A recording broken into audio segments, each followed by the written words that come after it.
तो दोस्तों, स्वागत है आप सभी का मेरे इस YouTube चैनल पर जिसका नाम है डार्क लेजेंड हॉरर स्टोरीज। और मुझे पूरी उम्मीद है आप सभी बहुत अच्छे होंगे। तो दोस्तों, शुरुआत में ही मैं आप सभी से हाथ जोड़कर माफी मांगना चाहूंगा, क्योंकि मैं जानता हूं मैं पार्ट 6 लाने में काफी देर कर चुका हूं और मुझे पूरी उम्मीद है आप मुझे माफ कर देंगे। अब आप सोचेंगे कि आखिर मुझे पार्ट 6 लाने में इतना लेट कैसे हो गया, तो मैं आप सभी को यही रीजन बताने के लिए इस फेस कैम को शूट कर रहा हूं।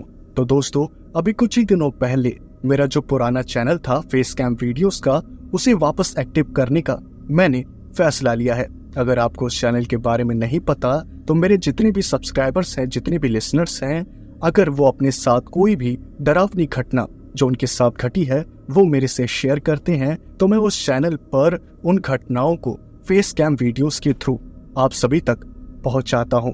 और मैंने ये काम कुछ दिनों के लिए रोक दिया था, लेकिन अब मैं उस काम में वापस एक्टिव आ चुका हूं और इसी वजह से मेरा जो काम का लोड था वो ज्यादा हो गया है और मुझे पार्ट 6 लाने में थोड़ा सा देर हो गया। तो दोस्तों, मैं उम्मीद करता हूं आप सभी समझेंगे और प्लीज मेरी छोटी सी रिक्वेस्ट है कि आप उस चैनल को जाकर, जो अभी आप अपने स्क्रीन पर देख सकते हैं इस स्क्रीन रिकॉर्डिंग में, यहाँ पर जाकर आप इसे सब्सक्राइब करें और जो मैंने लेटेस्ट वीडियो अपलोड करी है उसे भी देखें और बाकी वीडियोस को भी देखें। मुझे पूरी उम्मीद है आपको सारी वीडियोस जो है वो पसंद आएगी और अब हमेशा उस चैनल पर, जिसे आप अभी स्क्रीन पर देख सकते हैं, इस पर वीडियोस आती रहेंगी। तो चलिए, अब आपका समय जो है वो ज्यादा वेस्ट नहीं करते, अब सीधा पार्ट 6 को शुरू करते हैं। प्लीज उस चैनल को जाकर सब्सक्राइब कर लीजिएगा। लिंक जो है वो कमेंट सेक्शन में पिन है, साथ ही साथ डिस्क्रिप्शन में भी मैं लिंक दे दूंगा। तो चलिए, वेयरवुल्फ वर्सेस वेंडिगो का पार्ट 6 अब शुरू करते हैं। क्रोनोस ना ही दिन देख रहा था ना ही रात, बस उसे एक ही चीज नजर आ रही थी और वो चीज थी वो चमत्कारी फूल, जिसे लेकर उसे अपने देश वापस लौटना था। बार बार लड़ाइयां होने की वजह से क्रोनोस के शरीर पर जख्म बहुत ज्यादा लग गए थे और क्रोनोस इन सभी परेशानियों को सहता हुआ चुपचाप बस आगे बढ़े जा रहा था। उसका शरीर कमजोर पड़ता जा रहा था। उसे इस बात का पूरा अंदाजा था कि अगर उसने अपने शरीर पर ध्यान नहीं दिया तो आगे का जो रास्ता है वो और भी ज्यादा मुश्किल हो जाएगा। इसलिए उसने कुछ खाने पीने का जो सामान था उसका इंतजाम करना ज्यादा जरूरी समझा और उसके बाद वो सोचने लगा कि अब वो क्या खाए। जब वो वेयरवुल्फ फॉर्म में होता था तब तो उसे सिर्फ और सिर्फ मांस ही चाहिए होता था, लेकिन जब वह ह्यूमन फॉर्म में होता था तब वह कुछ भी खा सकता था। इसलिए अपने ह्यूमन फॉर्म में आकर वो आसपास किसी फल के पेड़ की तलाश करने लगा, जिसे खाकर वो अपनी भूख जो है उसे मिटा सके। बहुत देर तक इधर से उधर भटकने के बाद भी उसे कोई फल का पेड़ नहीं मिला और उसकी जो भूख थी वो बढ़ती जा रही थी। तभी अचानक से इधर उधर भटकते भटकते उसे एक पेड़ मिल गया जिस पर कुछ फल जो थे वो टंगे हुए थे और उसके बाद उन टंगे हुए फलों को देखकर क्रोनोस काफी खुश हुआ और सोचने लगा कि चलो अब पेट में कुछ तो जाएगा। अब यही सोचकर क्रोनोस चुपचाप उस पेड़ पर चढ़ने की कोशिश करने लगा और उन फलों को तोड़ने लगा। फल को तोड़ने के बाद उसने फल को थोड़ा सा खाकर टेस्ट किया कि आखिर फल कैसा है। उसके बाद उसने जब टेस्ट किया तो उसे टेस्ट ठीक ठाक लगा। अब उसे पेट भरना था तो टेस्ट से इतना ज्यादा मतलब उसे नहीं था, इसलिए वो चुपचाप उन फलों को खा रहा था। खाते खाते क्रोनोस को अपनी डॉटर और अपनी वाइफ की याद आने लगी और वो सोचने लगा कि आखिर उसकी डॉटर और वाइफ क्या कर रही होंगी। यही सोचते सोचते वो फल को खा रहा था और साथ ही साथ परेशान भी हो रहा था कि अभी कितने नए मरीज उस बीमारी से ग्रस्त हो चुके होंगे। ये सारी बातें क्रोनोस को चैन से खाने भी नहीं दे रही थी। बहुत मुश्किल से उसने अपना पेट भरा और अपना जो आगे का रास्ता था उसे तय करने के लिए आगे बढ़ गया। कई किलोमीटर और आगे चलने के बाद में उसे अपने सामने एक बहुत बड़ी नदी नजर आई और उस नदी को क्रोनोस को पार करना था। अब वो नदी कोई आम नदी नहीं थी। उस नदी में बहुत बड़े बड़े खतरनाक भयानक मगरमच्छ थे और दुनिया की सबसे खतरनाक पाई जाने वाली जो मछली होती है प्रियाना, वो भी उस नदी में मौजूद थी, जिसका साफ मतलब था कि उस पानी में सीधे उतरना मौत को गले लगाने के बराबर है। और अगर क्रोनोस को उस नदी को पार करना है तो कोई दूसरा रास्ता देखना ही पड़ेगा। अब वो नदी इतनी ज्यादा चौड़ी थी कि क्रोनोस डायरेक्ट छलांग लगाकर भी उस नदी को पार नहीं कर सकता था, और अगर वो ऐसा करने की कोशिश करता तो बहुत सारे चांस ऐसे भी थे कि वो बीच नदी में ही गिर जाए। इसलिए क्रोनोस ने इस रिस्क को नहीं लिया और वो वही किनारे पर बैठ के सोचने लगा कि चलो अब इस नदी को कैसे पार करेंगे। भले ही क्रोनोस को आर्मी छोड़े काफी सालों का समय बीत गया हो, लेकिन उसके अंदर अभी भी एक कमांडो का दिमाग मौजूद था। बिना किसी देरी के उसने अपने जवानी के जो दिन थे उन्हें याद करना शुरू कर दिया, क्योंकि हर कमांडो को हर सिचुएशन में कैसे सरवाइव करना है ये सिखाया जाता है। और क्रोनोस को याद आया कि जब वो ट्रेनिंग कर रहा था तब उसके एक ट्रेनर ने उसे एक बहुत ही मजबूत नाव बनाने का तरीका बताया था और साथ ही साथ सिखाया भी था। अब क्रोनोस के दिमाग में आया क्यों ना उसी तरीके का इस्तेमाल कर कर एक मजबूत सी नाव बनाई जाए और उसी नाव पर सवार होकर इस नदी को पार किया जाए। यही जो तरीका था वो क्रोनोस को सबसे बेस्ट लगा, क्योंकि इस तरीके में वो सबसे ज्यादा सेफ महसूस होता, क्योंकि उसकी जो ताकत थी वो सिर्फ और सिर्फ जमीन पर थी, और अगर उसकी लड़ाई प्रियाना और मगरमच्छों से हो जाती, वो भी पानी में, तो उसका बचना एकदम ना के बराबर हो जाता। इसलिए उसने अपना जो वेयरवुल्फ फॉर्म था उसे एक्टिवेट किया और बड़े बड़े पेड़ों को उखाड़ने लगा, और उसके बाद उसने उसी टेक्निक से नाव बनाना शुरू कर दिया जिस टेक्निक को उसने अपनी ट्रेनिंग के समय सीखा था। उसकी जो मेमोरी थी वो बहुत ही ज़्यादा शार्प थी। वो बस सोच सोच कर याद कर करके कि आखिर कैसे नाव बनाई जाती है, यही सब सोच सोच कर नाव तैयार कर रहा था। और तकरीबन 1.5 घंटे बाद बहुत मेहनत से उसने एक बहुत ही मजबूत नाव जो थी उसे तैयार कर लिया, और उस नाव को देखकर क्रोनोस बहुत खुश हुआ, क्योंकि वो नाव उसकी जान बचा सकती थी। नाव तैयार होने के बाद बिना किसी देरी के क्रोनोस ने उसके बाद 2-3 चप्पू जो थे उन्हें तैयार किया और नाव में बैठ गया। चप्पू चलाते चलाते क्रोनोस उस नाव को आगे बढ़ा रहा था, और क्रोनोस बस इसी बारे में सोच रहा था कि आखिर वो कितनी जल्दी उस दूसरे किनारे तक पहुंच सकता है। और यही सोचते सोचते वो चप्पू चलाए जा रहा था। तभी अचानक से उसे महसूस हुआ कि उसे चप्पू चलाने में बहुत ताकत लगानी पड़ रही है। शुरुआत में भी ताकत लगानी पड़ रही थी, लेकिन अब बहुत ज्यादा ताकत जो है वो लगानी पड़ रही है। उसके बाद उसने नदी में ध्यान से देखा तो उसे कुछ नजर नहीं आया, क्योंकि पानी जो था वो छिछला था, कुछ भी अंदर नजर नहीं आ रहा था। उसके बाद क्रोनोस ने सोचा कि चलो कोई बात नहीं, थोड़ी सी ताकत लगाकर जैसे तैसे किनारे पर पहुंच ही जाऊंगा। और यही सोचकर फिर से उसने चप्पू मारना शुरू कर दिया। शुरुआत की 2-3 चप्पू उसने आसानी से मारे, लेकिन चौथा 5वां चप्पू फिर से बहुत ज्यादा तकलीफ देने लगा। अब क्रोनोस सोच में पड़ गया कि आखिर ऐसा कैसे हो सकता है। शुरुआत के 2-3 चप्पू आराम से चल जा रहे हैं, लेकिन उसके बाद वाले चप्पू जो है वो बहुत ज्यादा दिक्कत दे रहे हैं। उसके बाद क्रोनोस ने उस लकड़ी को बाहर निकाला जिसका उसने चप्पू बनाया था। उसके बाद क्रोनोस ने जो देखा उसे देखकर वो हैरान हो गया। उसने देखा कि उस लकड़ी को किसी ने बहुत बुरी तरीके से काटा हुआ था, और ऐसा लग रहा था जैसे जिसने भी उस चप्पू को काटा है उसके दांत बहुत ही ज्यादा शार्प और नुकीले हैं। ये देखकर क्रोनोस समझ गया कि ये काम किसी न किसी मगरमच्छ का है। और क्रोनोस ने जब नदी के अंदर फिर झांककर देखने की कोशिश करी तो उसे दो बड़ी बड़ी खतरनाक आंखें जो थी वो नजर आने लगी।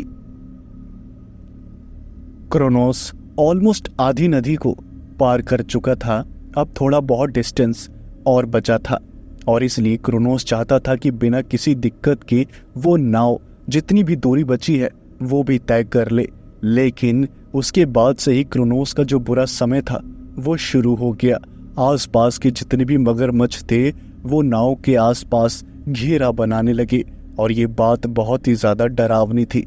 अगर गलती से भी क्रोनोस की नाव पलट जाती या कुछ भी ऐसा हो जाता जिससे क्रोनोस पानी में गिर जाए तो पक्का वो मगरमच्छ कुछ ही सेकंड्स में क्रोनोस को मौत के घाट उतार देते। और ये बात क्रोनोस को भी डरा रही थी, इसलिए बस वो जैसे तैसे यही मना रहा था कि वो किनारे पर पहुंच जाए, उसके बाद वो सारी चीजें देख लेगा, क्योंकि वो चाहकर भी इतने खतरनाक मगरमच्छों से पानी में तो नहीं जीत सकता था। क्रोनोस ये सब सोच ही रहा था, तभी अचानक से उसकी नाव को किसी ने बहुत जोर से हिट किया और पूरी नाव जो थी वो हिल गई। क्रोनोस ने नाव को बहुत टाइट से पकड़ा और देखने लगा कि आखिर ये किसने उसकी नाव को हिट किया। और क्रोनोस ने देखा कि वहां पर एक बहुत ही लंबा मगरमच्छ जो था वो आ गया था और उस मगरमच्छ की जो आंखें थी वो इतनी ज्यादा बड़ी थी जिसे देखकर क्रोनोस भी हैरान हो गया कि आखिर वो किसी मगरमच्छ को ही देख रहा है या फिर पानी में रहने वाले किसी डायनासोर को। वो बड़ा मगरमच्छ इतना ज्यादा बड़ा था जिसकी वजह से बाकी के जो बड़े मगरमच्छ थे वो मगरमच्छ उस बड़े मगरमच्छ के सामने छिपकली जैसे लग रहे थे। उसके बाद उस भयानक राक्षसी मगरमच्छ ने नाव के ऊपर एक के बाद एक वार करना शुरू कर दिया और उसका सिर्फ एक ही मकसद था कि वो किसी भी तरह क्रोनोस को पानी में गिरा दे और उसे अपना शिकार बना ले। उस मगरमच्छ की इतनी ज्यादा ताकत थी कि 2-3 टक्कर में ही वो जो नाव थी वो क्रैक होने लगी और उसके अंदर पानी घुसने लगा। क्रोनोस भी समझ गया कि उस नाव में ज्यादा देर रहना बिल्कुल भी समझदारी नहीं है, कभी भी वो नाव जो है वो टूटकर बिखर सकती है। उसके बाद क्रोनोस ने अपने और किनारे के बीच में कितनी दूरी है इसका अंदाजा लगाया और उसके बाद पूरी ताकत के साथ उसने छलांग लगाई। आधा रास्ता वो ऑलमोस्ट पार कर चुका था, जिसकी वजह से उसे थोड़ी तकलीफ तो हुई, लेकिन वो किनारे पर छलांग लगाकर पहुंच गया। और जैसे ही वो किनारे पर पहुंचा और उसने पीछे मुड़कर देखा तो उसकी नाव के 2 टुकड़े हो गए थे, जिसका साफ मतलब था कि सही समय पर क्रोनोस ने छलांग लगा दी थी, वरना उस टूटी हुई नाव के साथ क्रोनोस भी उस पानी में डूब जाता। और वो मगरमच्छ क्रोनोस का क्या करते ये तो आप सभी जानते ही हैं। क्रोनोस का ध्यान अपनी डूबती हुई नाव पर ही था और उसने अपनी इतनी मेहनत से बनी हुई नाव को डूबते हुए अपनी आंखों से देखा और वो ये सोचने लगा कि जब वो रिटर्न जाएगा तो आखिर उसका क्या होगा।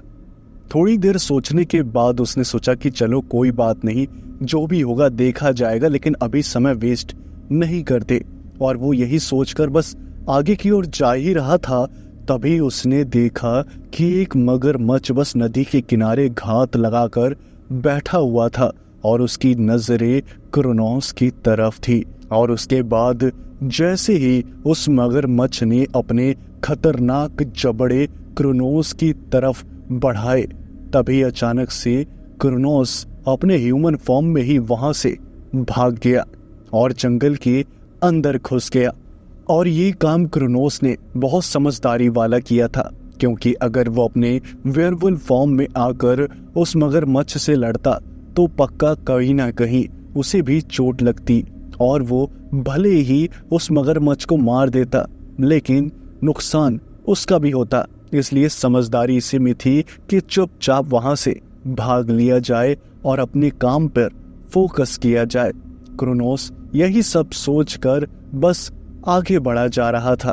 तभी अचानक से उसे एक अजीब सी आवाज महसूस हुई और उसे ऐसा लगने लगा जैसे उसके आसपास कोई है। क्रोनोस इससे पहले कुछ समझ पाता तभी अचानक से उसकी पीठ पर बहुत जोर का दर्द हुआ और उस दर्द से क्रोनोस की चीख निकल गई।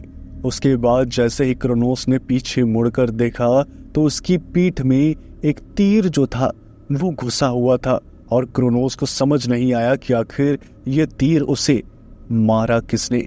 उसके बाद क्रोनोस ने पीछे मुड़कर देखा तो उसे आसपास कोई नजर नहीं आया और उसने अपनी पीठ से उस तीर को निकाला और एक ही झटके में उस तीर को तोड़कर उसके कई टुकड़े करके उन टुकड़ों को फेंक दिया। और उसके बाद वो आसपास देखने लगा कि आखिर ये तीर उस पर चलाया किसने, लेकिन उसे कोई नजर नहीं आ रहा था। उसने एक बार उस पूरे इलाके में छानबीन करी कि आखिर ये तीर मारने वाला कौन है और अगर वो कोई दुश्मन है तो क्रोनोस को सबसे पहले उस दुश्मन से निपटना पड़ेगा। तभी अचानक से क्रोनोस को आंखों के सामने सब कुछ धुंधला धुंधला नजर आने लगा और उसे अजीब से चक्कर आने लगे। उसे क्या हो रहा था इस बारे में उसे भी कोई आइडिया नहीं था और उसके जो पैर थे वो डगमगाने लगे। वो अपने ह्यूमन फॉर्म में ही ऐसे लड़खड़ा कर गिर पड़ा जैसे उसने बहुत सारा नशा किया हो, उसने बहुत सारी शराब पी हो और वो एकदम नशे में धुत होकर जैसे जमीन पर बेजान लाश की तरह गिर गया। और उसे एक आवाज जो थी वो सुनाई देने लगी और ये जो आवाज थी वो उसे चारों तरफ सुनाई दे रही थी, लेकिन क्रोनोस कुछ भी ना ही बोल पा रहा था ना ही समझ पा रहा था क्योंकि वो धीरे धीरे बेहोशी की आगोश में जा रहा था।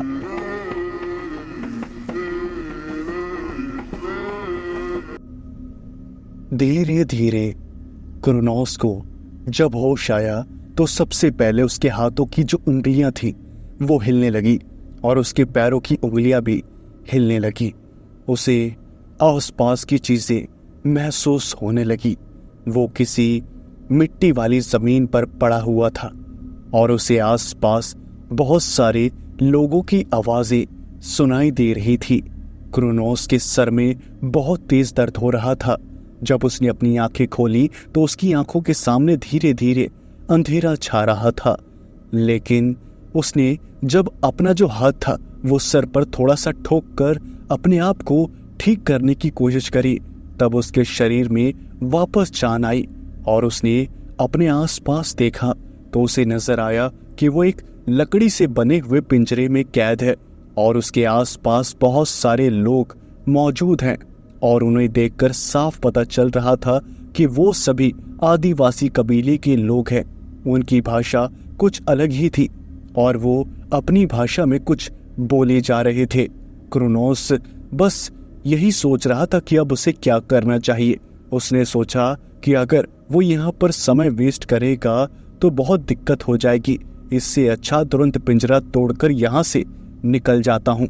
और यही सोचकर वो पिंजरे के पास आया।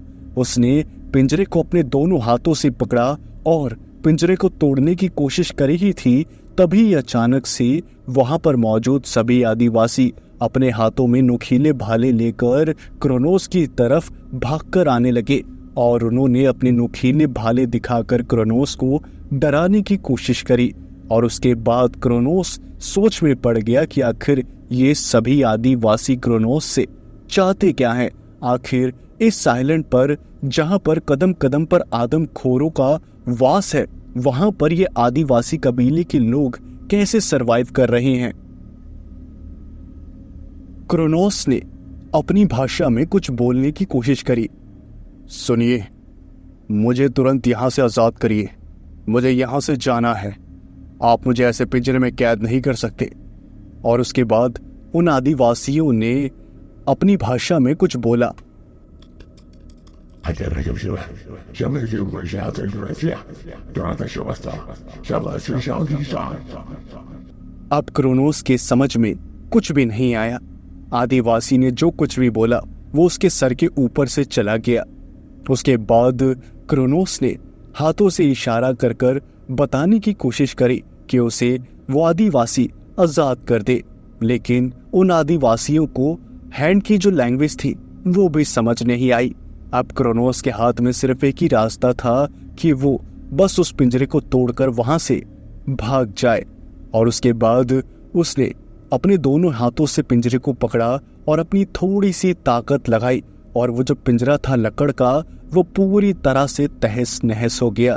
उसके बाद वो सभी आदिवासी पागलों की तरह क्रोनोस के ऊपर भाले चलाने लगे, और कई सारे भाले क्रोनोस की पीठ और पेट में जाकर घुस गए, जिसकी वजह से क्रोनोस का जो खून था वो वहीं जमीन पर बिखर गया, और वो सभी आदिवासी क्रोनोस के सर पर चढ़कर उसे मारने लगे। अब क्रोनोस चाहता तो उन आदिवासियों को चुटकी में खत्म कर देता, लेकिन वो किसी इंसान की जान नहीं लेना चाहता था।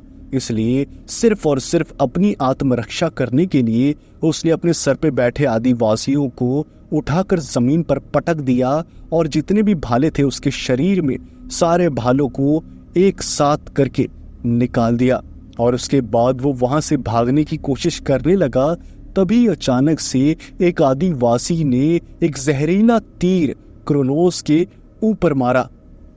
अब उस जहरीले तीर के लगते ही क्रोनोस की जो पीठ थी वो मानो अकड़ सी गई, और वो बहुत ऊंचाई से सीधा जमीन पर धड़ाम से आकर गिरा। उसके बाद सभी आदिवासियों ने क्रोनोस को घेर लिया और उसके हाथ पैर बांधने लगे। क्रोनोस चाहकर भी कुछ नहीं कर पा रहा था, क्योंकि उसका पूरा शरीर पैरालाइज्ड हो गया था। उसके बाद में वो अपने ह्यूमन फॉर्म में आ गया, और जैसे ही वो अपने ह्यूमन फॉर्म में आया तो वहां पर मौजूद सभी लोग हैरान हो गए कि आखिर ऐसा कैसे हो सकता है, एक आदमी ऐसे राक्षस में कैसे बदल सकता है और वापस अपने असली रूप में कैसे आ सकता है। वो सभी अपनी भाषा में कई तरह की बातें क्रोनोस के बारे में करने लगे, और वहां पर क्रोनोस एकदम पैरालाइज्ड शरीर के साथ सोच में पड़ गया कि आखिर ये सब क्या हो रहा है उसके साथ, उसका शरीर हिल क्यों नहीं रहा है, और अब उसके सर पर जो टेंशन थी वो कई गुना ज्यादा बढ़ गई थी। उन सभी आदिवासियों ने क्रोनोस को उठाकर फिर से एक बहुत ही बड़े लकड़ी से बने पिंजरे में डाल दिया और उस पिंजरे को बंद कर दिया। उसके बाद उन सभी ने उस पिंजरे को एक साइड में रख दिया और वो अपना काम करने लगे।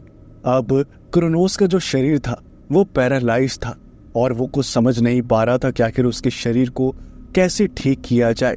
और उसके बाद में उसकी जो नजरें थी वो बस इधर उधर घूम रही थी, और वो बस रास्ते की तलाश में था कि आखिर वो वहां से कैसे निकल सकता है। उसके बाद रात के समय तकरीबन 2 बजे वहां पर कुछ आदिवासी आए और उन्होंने आपस में बात करना शुरू किया। क्रोनोस वहीं पर सब कुछ सुन रहा था, लेकिन समझ कुछ भी नहीं पा रहा था, क्योंकि उन आदिवासियों की भाषा बहुत बहुत अलग थी, जो क्रोनोस की समझ से बिल्कुल परे थी। उसके बाद क्रोनोस अपने आप को हिलाने की कोशिश करने लगा, लेकिन उसकी सारी कोशिशें नाकामयाब हो गई। उसके बाद धीरे धीरे वहां पर जितने भी आदिवासी कबीले के आदमी लोग थे वो आए, और उन्होंने उस पिंजरे को वहां से घसीटते हुए कहीं ले जाने की तैयारियां शुरू कर दी, और ये सब क्रोनोस को बहुत अजीब लग रहा था। उसके बाद उन्होंने उस पिंजरे पर कुछ पहिए लगा दिए, और कई सारे जो आदिवासी थे वो उस पिंजरे को एक गाड़ी के रूप में धकेलते हुए वहां से लेकर जाने लगे, और क्रोनोस उसी पिंजरे में एकदम बेजान लाश की तरह पड़ा हुआ था। जब क्रोनोस को उस पिंजरे में कैद करके वो आदिवासी वहां से लेकर जा रहे थे, तब क्रोनोस की नजर वहां पर मौजूद एक मोटे से आदमी पर गई, जो दिखने में बहुत ज्यादा मोटा था, और उसके बगल में एक बहुत खूबसूरत सी लड़की खड़ी थी, जो क्रोनोस को जाते हुए देख रही थी, और उस लड़की के चेहरे पर एक बहुत ही इमोशनल सा भाव था और उस लड़की की आंखों से मान लीजिए आंसू गिर रहे थे, बस दिखाई नहीं दे रहे थे। अब क्रोनोस चाहकर भी कुछ नहीं कर सकता था और वो आदिवासी क्रोनोस को वहां से लेकर जाने लगे। सभी आदिवासी क्रोनोस को एक बहुत ही विशाल काय गुफा के पास लेकर आए और उसके बाद में वो गुफा बहुत ज्यादा गहरी और अंधेरी से भरी थी। उसके बाद वो सभी आदिवासी जैसे ही उस गुफा के पास पहुंचे तो वो थर थर करके कांपने लगे और क्रोनोस ये सब नोटिस कर रहा था। और उसके बाद में उन्होंने क्रोनोस का जो पिंजरा था उसे गुफा के पास लाकर छोड़ दिया और उन्होंने एक अजीब सी आवाज निकाली। उस आवाज को निकालने के बाद गुफा के अंदर एक अजीब सी हलचल शुरू हो गई और ऐसा लगने लगा जैसे गुफा के अंदर से कोई भारी भरकम इंसान बाहर आ रहा है।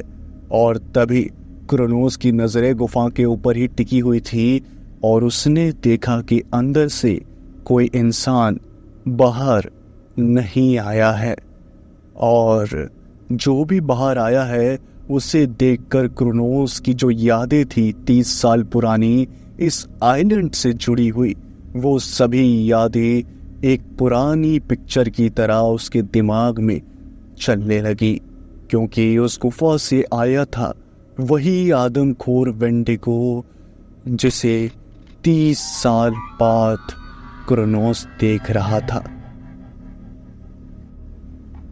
30 साल पहले जब क्रोनोस उस आइलैंड पर उस फूल की तलाश में आया था तब उसी आदमखोर वेंडिगो का सामना क्रोनोस से हुआ था।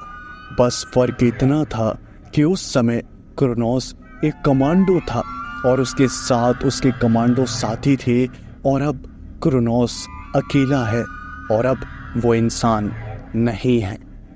उस आदमखोर को देखकर क्रोनोस का जो खून था वो खौल गया, क्योंकि उस आदमखोर ने क्रोनोस के जो साथी थे, जो क्रोनोस के भाई जैसे थे, उन्हें बहुत बुरी मौत मारा था, वो भी क्रोनोस के सामने।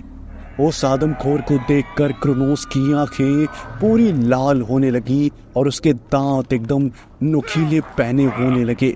उसके बाद वो आदिवासी वहां से डर के मारे भाग गए और वो आदमखोर वेंडिगो पिंजरे के पास आकर क्रोनोस को सूंघने लगा और उसने उस पिंजरे को अपने एक हाथ से उठाया और उस गुफा के अंदर लेकर जाने लगा। अब क्रोनोस के दिमाग में सिर्फ और सिर्फ एक ही आग जल रही थी और वो आग थी बदले की और साथ ही साथ उस फूल को हासिल करने की। क्रोनोस थोड़ा बहुत खुश भी था, क्योंकि उससे पता था कि जहां पर भी ये आदमखोर वेंडिगो रहता है वहीं पर वो फूल मिलते हैं और हो सकता है उस गुफा के अंदर भी वो फूल मौजूद हो। इसलिए क्रोनोस एकदम शांति से बेजान पड़ा रहा ताकि वो आदमखोर क्रोनोस को उसी जगह लेकर जा सके जहां पर वो रहता है और वहीं पर फूल मिल सकते हैं। वो आदमखोर क्रोनोस को उस गुफा के अंदर लेकर जा रहा था और अंदर का नजारा बहुत ही ज्यादा भयानक और डरावने वाला था। क्रोनोस ने देखा कि उस गुफा में अनगिनत इंसानों की लाशें जो थी वो पड़ी हुई थी और साथ ही साथ वहां पर नर कंकालों का भी ढेर लगा हुआ था। जगह जगह पर कटे फिटे इंसानों के हाथ पैर और कहीं कहीं तो इंसान के लटके हुए सर, किसी पर मांस बचा था और किसी का मांस सड़ गया था। गुफा के हर कोने से सिर्फ और सिर्फ मरे हुए लोगों की सड़ी हुई लाश की बदबू आ रही थी और ये क्रोनोस के लिए झेलना बहुत ही ज्यादा मुश्किल था। उसके बाद वो आदमखोर वेंडिगो क्रोनोस को गुफा के अंदर लेके जाता रहा और क्रोनोस ने अपने हाथों से नाक को बंद कर रखा था और तभी उसे नजर आया कि उस गुफा के अंदर वही कई सारे फूल चमक रहे थे और उन फूलों को देखकर क्रोनोस की आंखों में आंसू आ गए, क्योंकि उसे समझ आ गया कि भगवान ने कुछ सोच समझकर ही क्रोनोस को इस मुसीबत में डाला था ताकि वो यहाँ तक पहुँच सके। उसके बाद क्रोनोस ने अपना शरीर हिलाने की थोड़ा सा कोशिश करी और उसके जो हाथ पैर थे वो हिलने लगे। क्रोनोस को समझ आ गया कि उस तीर का जो असर था, जहरीले तीर का, वो अब खत्म हो रहा है और क्रोनोस का हाथ पैर फिर से हिलने लगे हैं। उसके बाद उस आदमखोर ने क्रोनोस का जो पिंजरा था लकड़ का, उसे तोड़ दिया और क्रोनोस को उठाकर जमीन पर पटक दिया ताकि वो मर जाए और उसके बाद वो आदमखोर क्रोनोस को खा सके।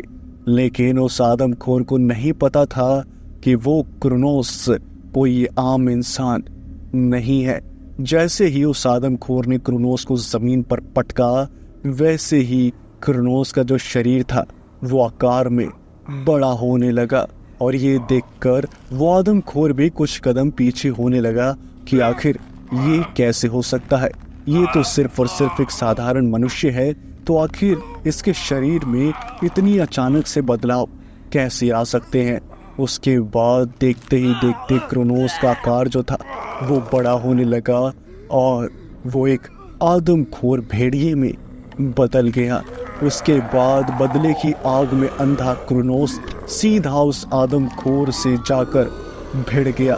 उस आदमखोर वेंडिगो ने एक बहुत ही खूंखार वाला वार जो था वो क्रोनोस की छाती पर किया और वो वार इतना तेज था कि क्रोनोस उड़ता हुआ गुफा के बाहर मौजूद एक पेड़ से जोर से टकराया और वो भयानक पेड़ जमीन पर गिर गया। उसके बाद क्रोनोस जैसे तैसे अपने आप को झाड़ता हुआ उठा। उसने देखा कि वो आदमखोर वेंडिगो भागता हुआ क्रोनोस की तरफ ही आ रहा है। तभी क्रोनोस ने अपने खतरनाक और खूंखार जबड़े खोले और दोनों हाथों से उस आदमखोर वेंडिगो की सींगों को पकड़ लिया और उसके बाद में अपने खूंखार जबड़ों से उसके सर को दबा दिया, जिसकी वजह से वो आदमखोर वेंडिगो बहुत भयानक तरीके से चिल्लाया। उस भयानक चीख को सुनकर वो जो कबीले के लोग थे जो काफी दूर पहुंच गए थे उस गुफा से, वो और भी ज्यादा डर गए और वहां से भागने लगे। उसके बाद क्रोनोस और उस आदमखोर की जो लड़ाई थी वो जारी रही। अब क्रोनोस इतने खतरनाक तरीके से पहले कभी नहीं लड़ा था, क्योंकि उसके सामने उसके भाई जैसे साथियों की जो लाशें थी वो आ रही थी बार बार कि आखिर कैसे उस आदमखोर ने क्रोनोस के साथी कमांडोस को मौत के घाट उतारा था। अब उससे भी बुरी तरह से क्रोनोस उस आदमखोर वेंडिगो को मारना चाहता था, लेकिन उस आदमखोर वेंडिगो को मारना भी इतना आसान नहीं था। अगर क्रोनोस उसके ऊपर 2 वार करता तो बदले में वो आदमखोर वेंडिगो भी 1 वार जरूर करता और वो 1 वार बहुत ज्यादा खतरनाक होता। उस आदमखोर वेंडिगो को भी काफी सालों बाद अपनी टक्कर का कोई मिला था, इसलिए वो भी अपनी ताकत की नुमाइश करने में कोई भी कमी नहीं छोड़ रहा था। तभी अचानक से एक बहुत ही भयानक दुर्घटना घटी और वो दुर्घटना क्रोनोस के लिए जानलेवा साबित हो सकती थी। आसमान से एक बहुत ही भयानक बिजली क्रोनोस के ऊपर गिर गई और वो बिजली इतनी ज्यादा ताकतवर थी कि क्रोनोस एकदम बेजान लाश की तरह जमीन पर आकर गिर गया और उसके बाद क्रोनोस अपने शरीर को हिला भी नहीं पा रहा था और उसकी आंखों के सामने अंधेरा छाने लगा। जब धीरे धीरे उसकी आंखें बंद हो रही थी, तभी उसने देखा कि वो आदमखोर वेंडिगो एक बहुत ही बड़ा पत्थर लेकर उसकी तरफ ही बढ़ रहा था और उसकी जो मंशा थी वो साफ साफ पता चल रही थी कि वो उस बड़े पत्थर से क्रोनोस का सर कुचलने वाला है। लेकिन उस भयानक बिजली के असर से क्रोनोस चाहकर भी अपने शरीर को नहीं हिला पा रहा था। क्या क्रोनोस का जो जीवन था वो यहीं तक था?